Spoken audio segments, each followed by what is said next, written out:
네, 안녕하세요. 박성호입니다. 이번 주에 우리가 같이 읽을 책은 신영복 교수님의 감옥으로부터의 사색이란 책입니다.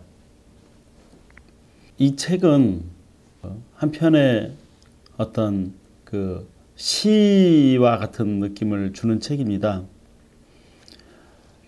한 인간이 자기가 처한 굉장히 어려운 감옥이라는 그 환경에서 어떻게 이렇게 주옥 같은 글을 쓸 수 있을까?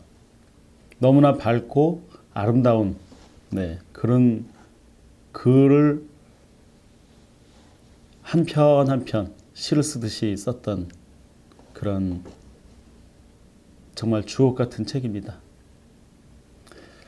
이 책을 읽노라면 책이 굉장히 쑥 읽혀지지가 않아요.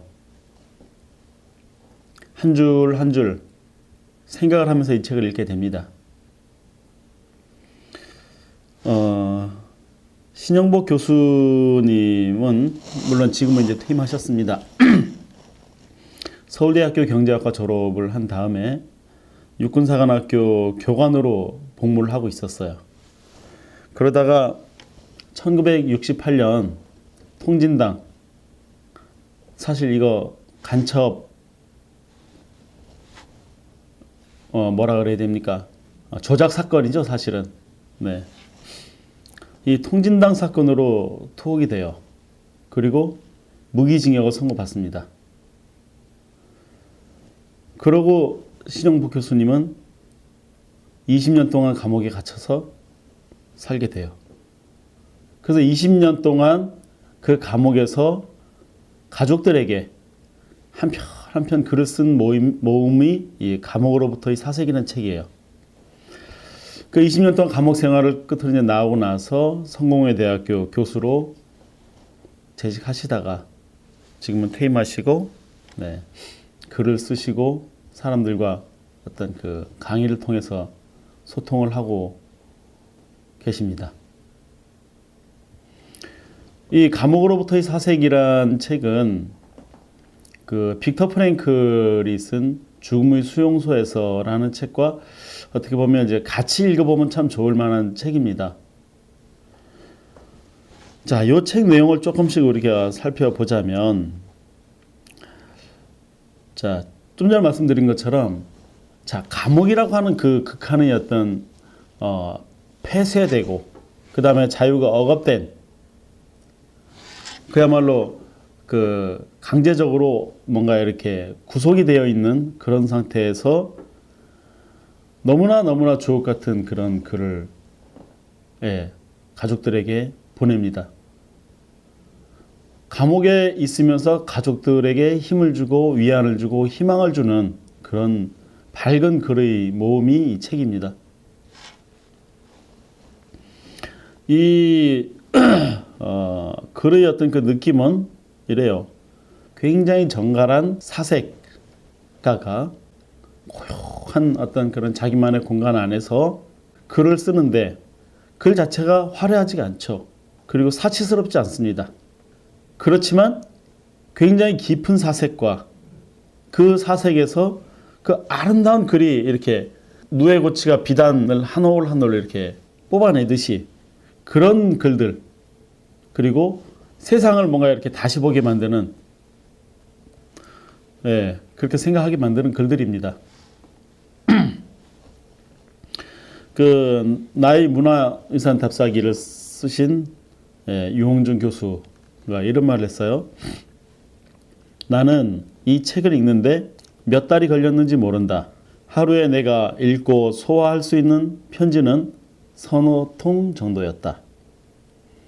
엽서 한 장에 실린 그 짧은 글 속에는 좋기 한 권 분량의 사연과 사색과 사상이 서려 있었다.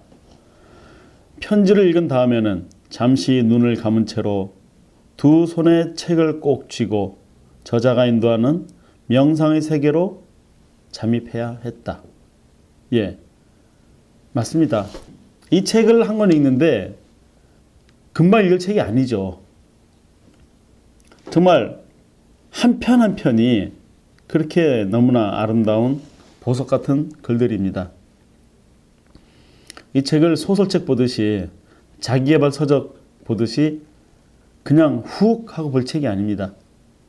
늘 가까이 두고 한 편 한 편 보면서 내가 세상을 어떻게 바라보는지 어떻게 인식하고 있는지를 생각하면서 우리가 이 저자의 어떤 그 정신세계로 우리가 들어가서 그의 관점으로 생각을 해보면 이 글들이 다시 보입니다. 그 안에 이런 글이 있어요. 없는 사람이 살기는 겨울보다 여름이 낫다고 하지만 교도소의 우리들은 없이 살기는 더합니다만 차라리 겨울을 택합니다. 여름징역은 자기의 바로 옆 사람을 증오하게 한다는 사실 때문입니다. 모로 누워 칼잠을 자야 하는 좁은 잠자리는 옆 사람을 단지 37도의 열 덩어리로만 느끼게 합니다.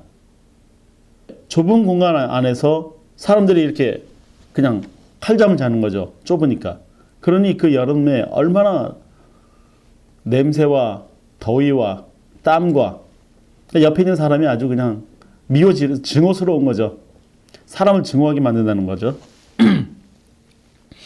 이것은 옆 사람의 체온으로 추위를 이겨나가는 겨울철의 원시적 우정과는 극명한 대조를 이루는 형벌 중의 형벌입니다.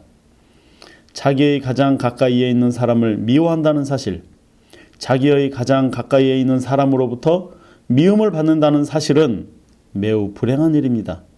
더욱이 그 미움의 원인이 자신의 고의적인 소행에서 연유된 것이 아니고 자신의 존재 그 자체 때문이라는 사실은 그 불행을 매우 절망적인 것으로 만듭니다.